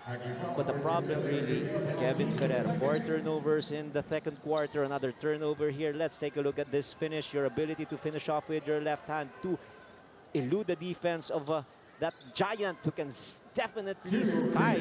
But the problem after that, itong si LA Revilla was called for a foul. And since they're already in team penalty, free throw kay Thompson. Buti na lang, nagminti si Scotty ng isa. So, okay pa rin yung foul ni LA na yun. Buong loob, no? LA Revilla. Tapang You ka see a 6'5", 6'4", 6'5" guy nakaabang para sa'yo, diretso mo pa rin. Well, that's been LA Revilla's signature, no? Just going against the odds throughout his career, di ba? Oh, yes.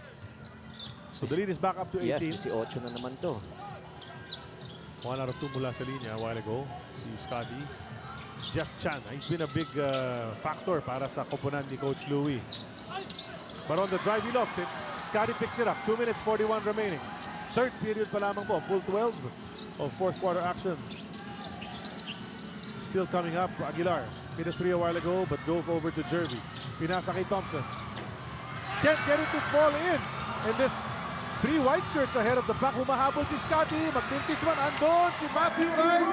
Para sa putback. Good trail job. And that's what you're supposed to do for your teammates. And if you're Barangay Ginebra, 5 guys were inside trying to get that offensive rebound and 3 guys were leaking out dun sa Phoenix. Wala silang transition defenders.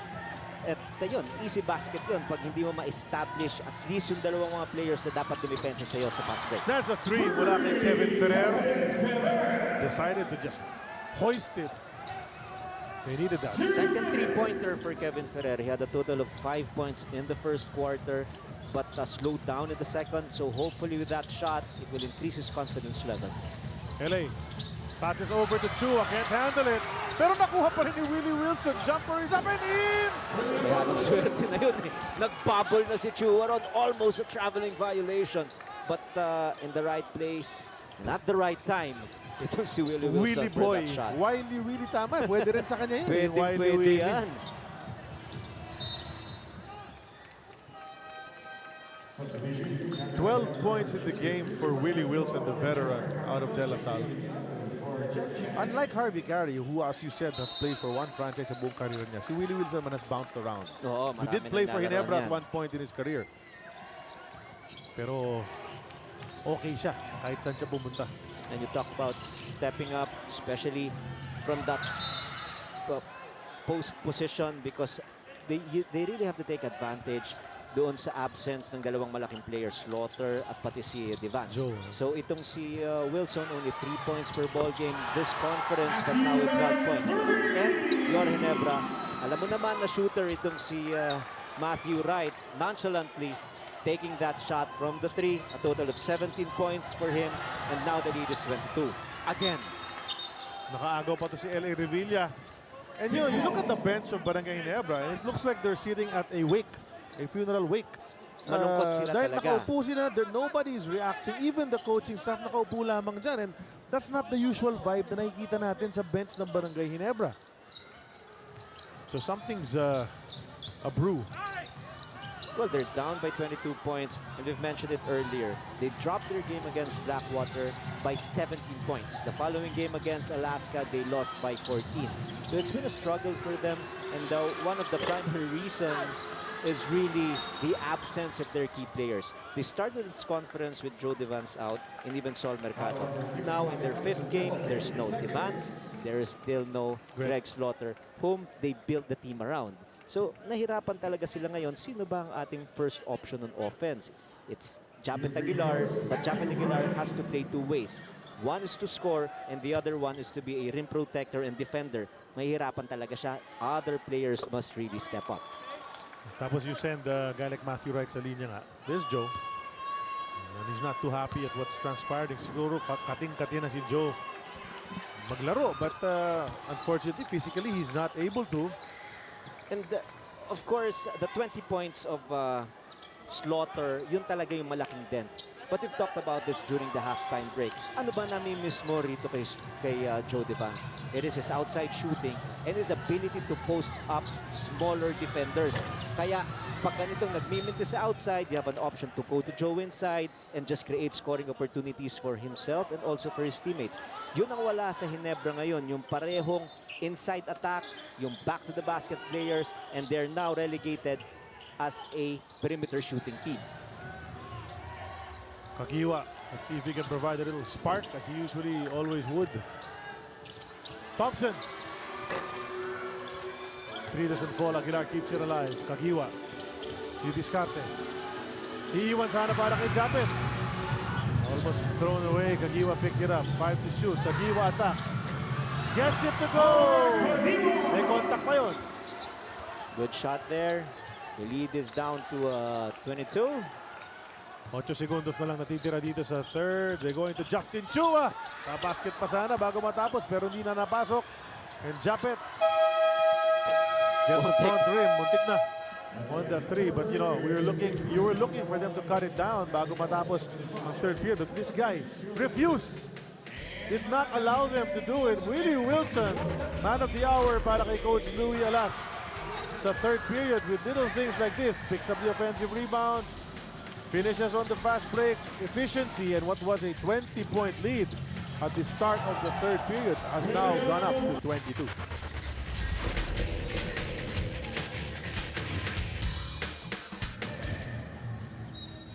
Tignan natin yung team standings at 2-2. Ginebra is at solo 5th right now. Itong Phoenix naman, daming kasama dyan sa 2-3 standing. Well, for Barangay Ginebra, they won their first 2 games against Magnolia and Global Port. The last 2 games, they dropped Blackwater and Alaska. Ito naman Phoenix, they lost against San Miguel, won 2 straight against Kia and NLEX. Unfortunately, in their last 2 games, they lost against Rain or Shine and Magnolia. But now, they have a chance to win again. Fourth quarter na ito, hatid sa atin ng Cobra Energy Drink. May laban ka. Our score, 75-53. It's a 22-point lead for the Phoenix Fuel Nafters. Ginebra starts out with Thompson, Ferrer, Kagihua, Raymond and Japet Aguilar. Kabilang panig naman, Jason Perkins, Justin Chu, and JC Intal. And Hazul, as well as Alolino in the backcourt. And Mark Kagihua drives in. Gets nothing, rebound picked up by JC Intal. And you know, JC Intal has not done much yet scoring-wise. Has not scored at all in this game. And there was a time he was their leading scorer. Oh yes, and of course, if you're JC Intal, your primary reason why you're here in the roster is because you can score. But now that Wright is scoring, Wilson is scoring, you have to contribute some way. And he's doing it on defense and also sa rebound. Scotty Thompson hustling as usual. Nakuha ang rebound or ang loose ball rather, puts it up. Foul counted. Pagkakataon maka 3-point play. There it was on the floor. In the attack. Threw it up there and it bounced in para sa kanya. Scotty Thompson, a third-year guy dito sa Barangay Ginebra, has really endeared himself sa mga fans ng Barangay Ginebra the way he plays. Ganado sa buhay. Di ba? Di ba? Di ba? Yun eh. Yun yung linya eh. And you talk about branding for Barangay Ginebra. Of course, the face before was the Big J, Sonny Jaworski. Pagkatapos ni Sonny Jaworski, it's Mark Kagiwa. Tapos noon, ito na yung kanilang pinaprime talaga. Si Scotty Thompson. Well-deserved para sa brand ng Barangay Ginebra. Got a rebound on that play. See if they can string together a few baskets. No, they threw that one away. Na-anticipate. And the RJ Hazul. Hazul takes a 3. Nakita niya, daming kakampi sa ilalim, but it bounces long. And Alolino, hindi na naabutan yung loose ball na yon. So it's gonna go back Ginebra's way, and we will give you back to Selena. Yes, Ryan and Charlie, medyo tahimik ngayon sa huddle ng Ginebra. All the players were very silent as Coach Tim Cone drew up a play for his boys. You know, the players were very attentive. The Ginebra Kings were in a pretty serious mood. And kung mapapansin mo, it was really the veterans of the Ginebra Kings who were doing most of the talking. Like Sol Aguilar kept encouraging his teammates, especially the younger ones who are stepping up in the game to keep playing in these last 10 minutes. Ryan and Charlie. Thanks a lot, Selena. Japit Aguilar, nakahanap naman ng konting espasyo sa baselines. Jumps it home once again. That's his third slam dunk sa ating laro. Baba sa 17. Ang lamang ng Phoenix, 10-15 remaining, Coach. Tim Cone, he can practically do anything. He can be on the sidelines. He can just sit down and watch his players play. He can afford that because of the number of championships and just the respect accorded to him, not just by the Ginebra franchise, but all the basketball aficionados here in our country. Tim Cone is really the best basketball coach we've ever had in this league. Yun na nga eh. Unless gusto mong kontrahin. Hindi, Wala ayoko akong kontra. kontra ron. Nakatingin ako sa'yo. Bilib na ako sinabi mo yun. Di ba? Ikaw lang naman ng iniisip ko, di ba? Since ikaw nagbitaw nun, hindi na ako kontra. Pinakamaraming kampyonato. No, yun na nga eh. Mahirap Diba? na mahirap na makipagdebate sa Oh, ganun. yes.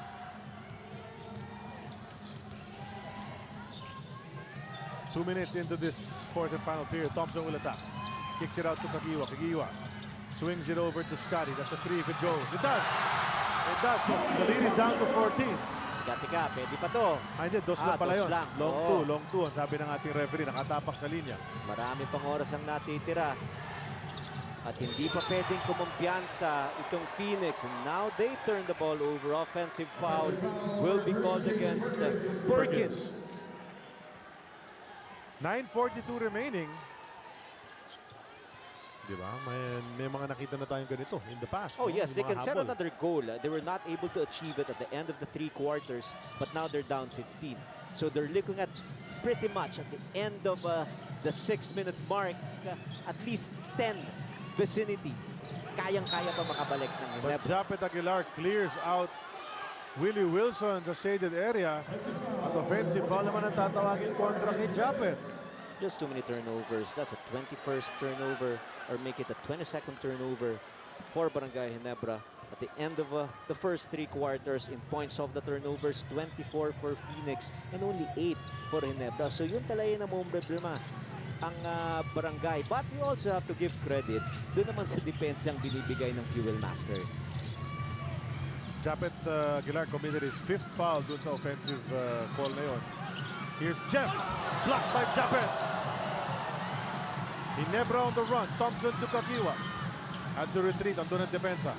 Reset ang offense, inaantay si Japet. Kakiwa takes it, too strong. Jervy, offensive board. Hook shot, too strong as well. Nakuha ng Phoenix, LA Revilla. Lift opportunities for the Kings. LA, pinag-aaralan ng sitwasyon, nilabas muna. Dahil pang oras sa kanilang shot clock. LA goes to Matthew. Matthew in the lane. Drops it over to Perkins. Tapped away by Kakiwa. Good hands from Mark Kakiwa. 7.5 remaining sa shot clock ng Fuel Masters. The effort to make a defensive stop, very evident here for Barangay Ginebra. They're still down by 15 and they're still fighting.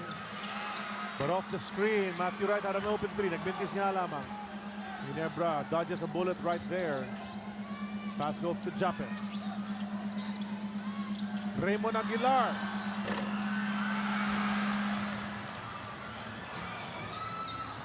Diretso. Ganda ng linya.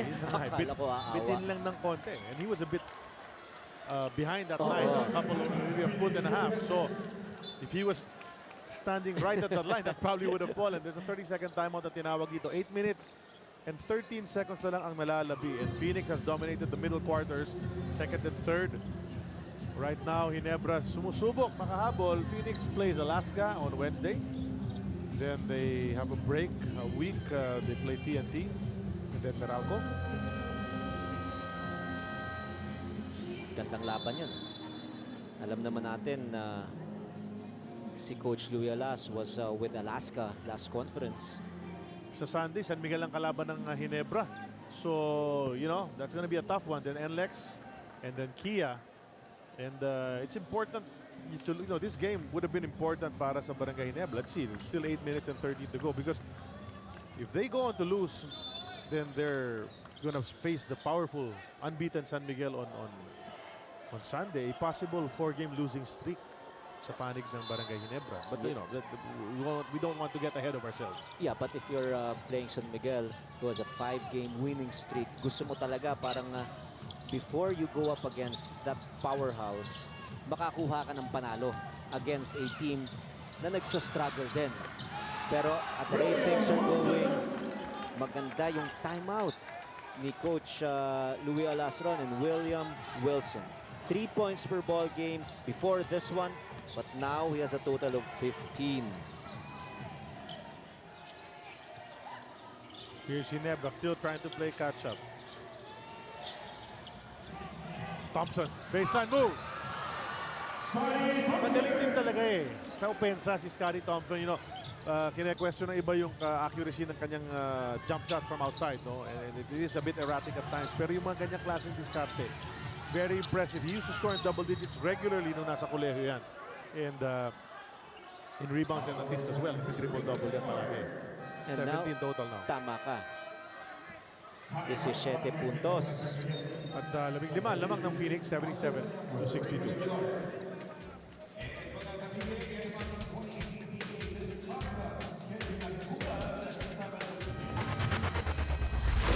Barangay Ginebra San Miguel struggling in this game, but Scotty Thompson, a bright spark para sa kanila this year, the second half.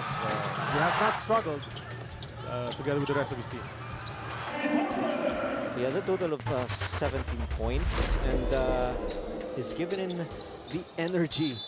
10 rebounds, double-double performance again for this guy. Nabanggit mo, usually when he was playing in college, triple-double pa halos. To parang Russell Westbrook ang peg nito eh.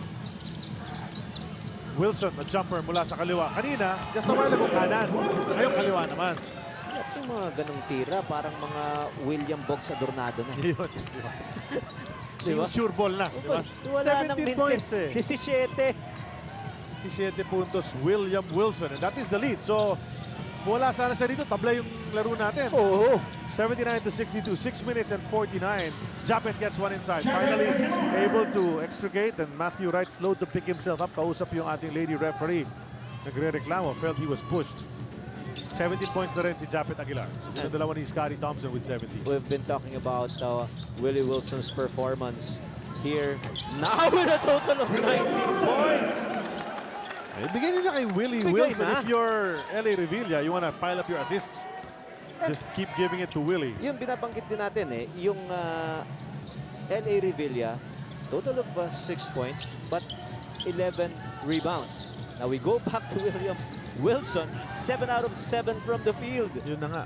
May minti siya sa free throw eh. Parang 3 out of 4 yata siya sa free throw. Kakiwa jumper. He knocked that one down. Baseline from the right side. Halfway. Just a cool customer. Halfway through the fourth, Coach Ryan. So 6 minutes for Barangay Ginebra to make a move. 15 points ang lamang ng kalaban. Wright open. He misses. So si Wright pa ang nagbimintis dito sa fourth period. And Ginebra must take advantage. All out na sila rito. They really just have to step on the gas. Barangay Ginebra. Only 66 points for them. Jervy gets the soft touch to roll it in.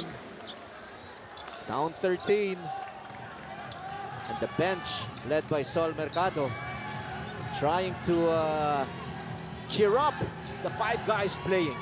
This is their last chance. Really to launch Partners, just a 13-point Yes. lead. 5 minutes and 12 na lang ang natitira. Pero di na ganun kalaki yan. Wilson kicks to Revilla. Bumitaw ng threat si LA. It's a miss. Bakbakan sa rebound. Kagiwa ang kumuha niyan. Phoenix hindi pwedeng mag-relax. Hindi That's pwede. why the coaches are all on their feet. Coach Topex, Head Coach Louis, si Coach Nick Velasco, nakatayo silang lahat. Medyo nararamdaman nila na Ginebra is coming on strong. Threatening. Yes. Willie Wilson has really played the yeoman's job dito, coming off the bench. Scoring well, defending, rebounding, and keeping his team in the lead. 4:53 remaining.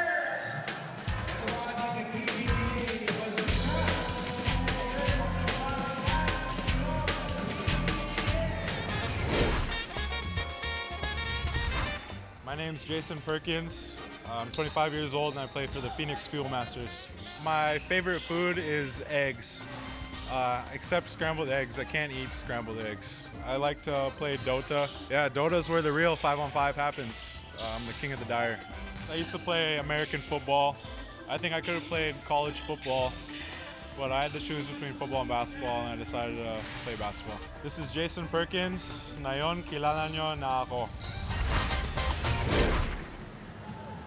Coach, bagay na bagay sa American football to si Jason Perkins. Yan. Nakita natin yun daw yung inalaro niya dati.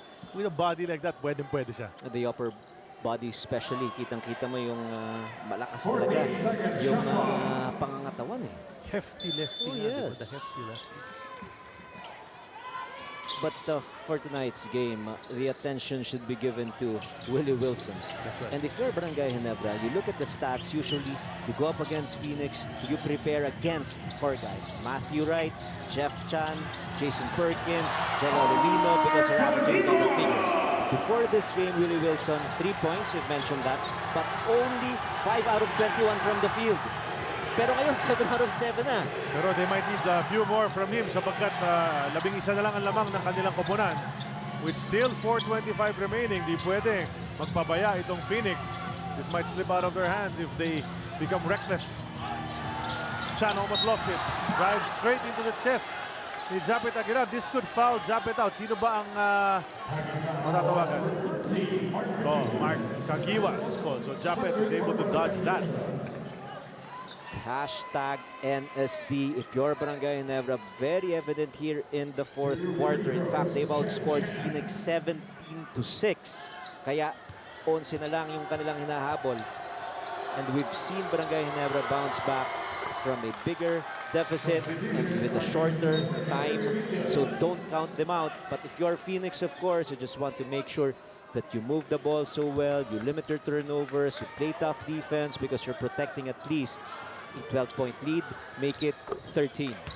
Jeff Chan sinking the 2 free throws.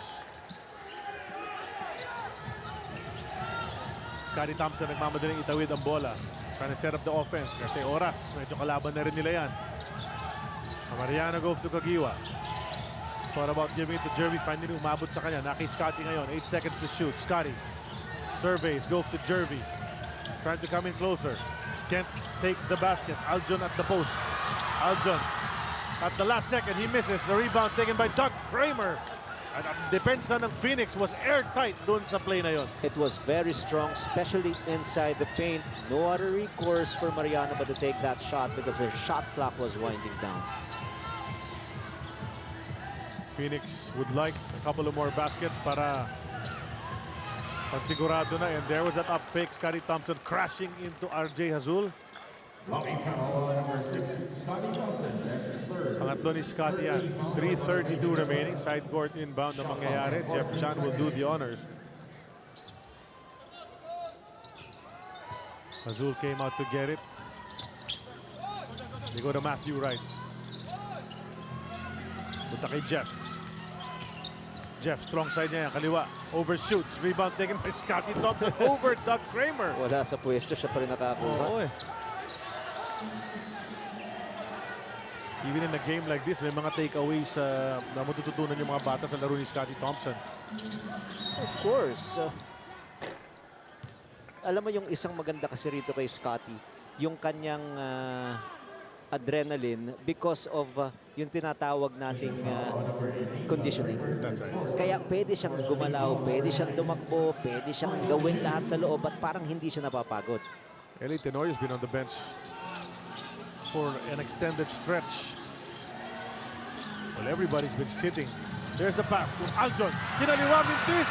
The Kramer taps it over to Wilson pero nakatapak daw si Willie. One of the very few miscues ni Willie Wilson sa laban na ito. Unforced ba? Dahil malaki lang yung kanyang paa. Oo nga. Di ba? Happens a lot dito sa PBA. Yung mga ganyan. Diba? Yung pag-atras. Bigla nakatapak pa sa linya. Scotty Thompson. Hirap maka-inbound. Finally nakuha ni Aljon. They go to Jervy. Scotty. Matthew Wright skying for the rebound. Time ticking away. Phoenix wishing na mag-buzzer na para ayos na. Tapos na. Yung mga ganito pagkakataon, pinuprotektahan mo yung kalamangan parang ang tagal ng oras. Right. Diba? Mapapagod na rin. Oh, Bumabagal. hindi nga, bumabagal talaga eh. Matthew Wright has been missing. Mapapagod na rin. Japet on the breaks. Kompleto, humingi pa ng N1. Sabi niya kay referee Balaw. Down to 11. But Ginebra, they have to force turnovers or force quick shots. But yung ganito, the luxury of time, especially on the side of Coach Louis Alas and his wards. So 30-second timeout, enough for them. They have 12 seconds to launch a good shot. And what is nice here is they can still milk the clock.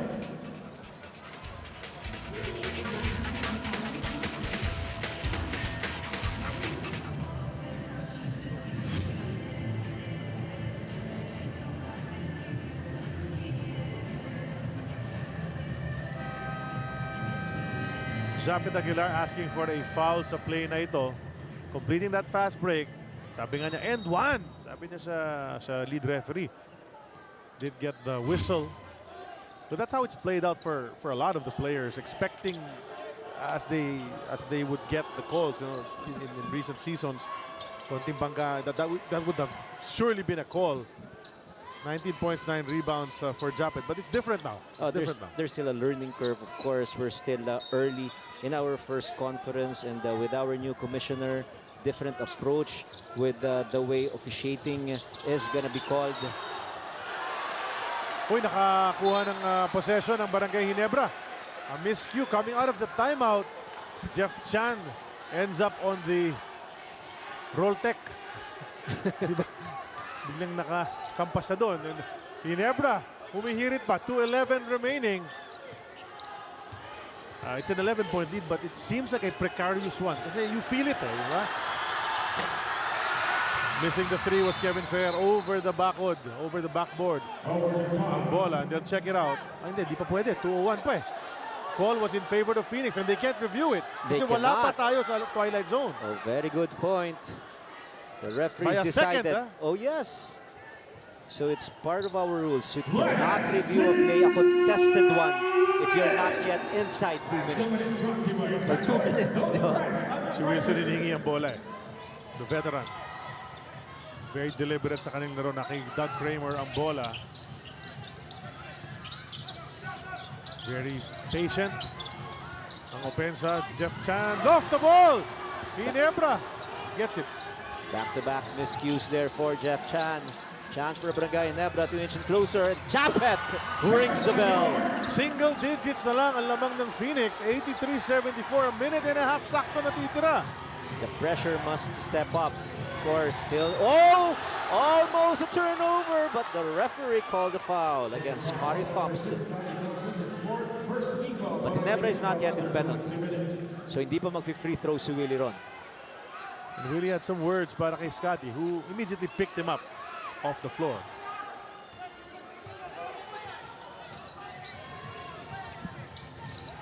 Then yung continued pressure ni Scotty Thompson. Ayun! Nahabol ngayon! Fast break! Scotty! That's your one-man pressure defense. Scotty Thompson brings the lead down to just 7 points. And Azul really having a difficult time. Almost threw that one away. Nakuha lang ni Jeff Chan. Was in the right place. Jeff Chan now. Inilapit. Cross court to Matthew Wright. 7 points lang yan. Isang minuto pa natitira rito. Matthew Wright kicks to Jeff. Jeff will jump. Take it. Make it. Jeff Chan sniping. That's a dagger. And the veteran coming to life, telling everybody, relax because Jeff Chan is here. Ano ba naman kayo? Sabi niya, di ba? Wala kayong tiwala.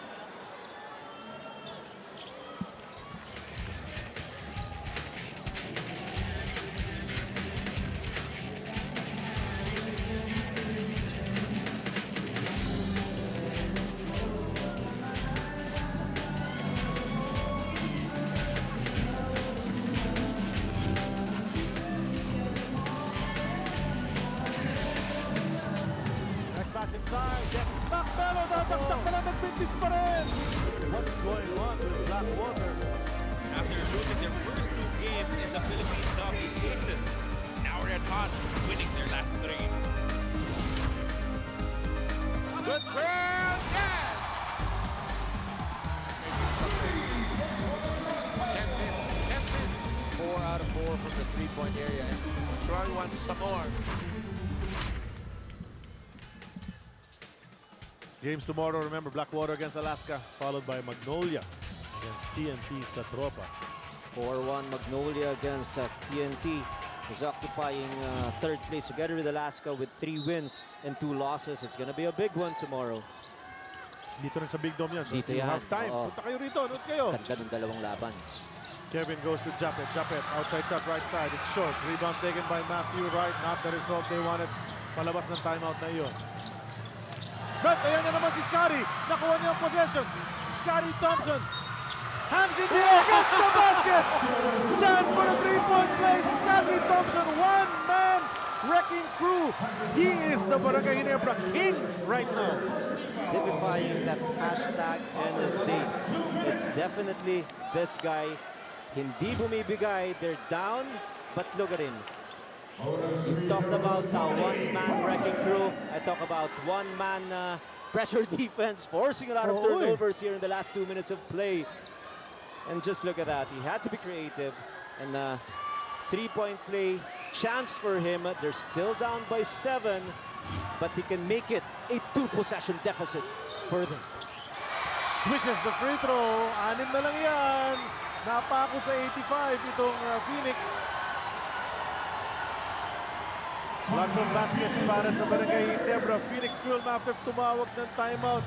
Lots of concern on the face of Coach Louie. Can't say enough about what Scotty Thompson is doing. Coach Ryan, sabi nga natin kanina, he is the brightest spot on the Barangay Ginebra roster sa laban na ito. He's done everything para sa kanila. He was held scoreless in the first quarter. Only scored 2 points in the first two quarters of play. But exploded with 12 points here after scoring 8 points in the third quarter. So total of 22 points for him. And what is so nice is he's forcing turnovers. He's getting clean steals. Just when we felt like matatambakan na itong Barangay Ginebra. At kumampiyansa na ng bahagya itong Phoenix. But right now, they're only down by 6 points. And definitely a timely timeout for Coach Louie last day. Really have to protect this possession. Ginebra is on a 28-10 run. Coach Ryan, since it was 75-51, 24-point lead. 28-10 run mula sa Barangay Ginebra. Fighting hard and nangunguna talaga dyan si Scotty Thompson. Substitution, Jason Perkins for Doug Kramer. The Kramer inupo muna, balik si Jason Perkins. If you're the Phoenix guard trying to bring down that ball, you best just pass it forward rather than dribble. Kasi nakukuha ni Scotty Thompson yung dribble. Mahaba kasi yung kanyang galamay. And this is one experiment by Coach Tim Cohn. L.A. Tenorio is resting on the bench right now instead of putting in a point guard who's not yet ready to play. Of course, it's usually Sol Mercado, but Sol Mercado is coming off an injury. Point guard niya si Scotty Thompson. Almost a turnover. A complete turnover. Kevin Ferrer! Tumapak sa sideline! Di natin makita kung ano yung unang tawag. We can't see it from where we are sitting, ladies and gentlemen. But the referee saw it clearly. At sa hiyaw ng tao, hindi natin narinig yung whistle ng referee. Ayan, yung dribble na yan. Dangerous yan. And That's a Matthew traveling. Wright is called for a violation once again. 31.1 still remaining. Finishing the right way, getting the necessary composure and experience to finish on the high note. Definitely, there is a struggle for Phoenix. They're only up by 6 points right now after enjoying a huge 24-point lead. Well, pinag-uusapan natin at the top of the coverage as we watch this turnover from Phoenix. Last ball game kontra Magnolia, Phoenix failed in the finish. Yan Yes. sabi natin kanina, yung topic natin kanina eh. Diba, dikit na dikit yung laban, lamang pa nga sila, pasok ng fourth quarter, pero biglang nag-run ang Magnolia, took the lead and did not relinquish it. And right now, they had a 24-point lead at one point. Now it's down to just 31 seconds to go. Should they go on to still win this ball game, maraming concerns pa rin sa endgame production. This is part of our discussion at the top of our coverage. In the fourth quarter, with an 8-point lead, 75-67, and time down to 5-34, Magnolia goes on an 8-0 run. So not finishing the right way, it was a problem finishing off the game for Phoenix Fuel Masters, and eventually, in the last 2 minutes of play, doon na naman rumatsyado yung Magnolia. Phoenix eventually lost by 6 points, but there are a lot of learnings that they can generate. And again, one of those things is just having the composure to make the run, to run the right offensive plays, not turn the ball over. But unfortunately, it's happening again.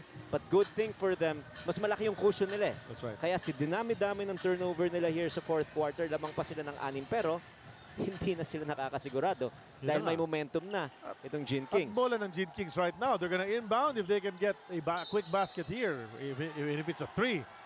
The ideal situation is score in the first 4 seconds at least if you're Barangay Ginebra and get a 3. Because with 31 seconds remaining, 24 seconds, may matitira pa sa kanila kung maaga yung kanilang pagtira.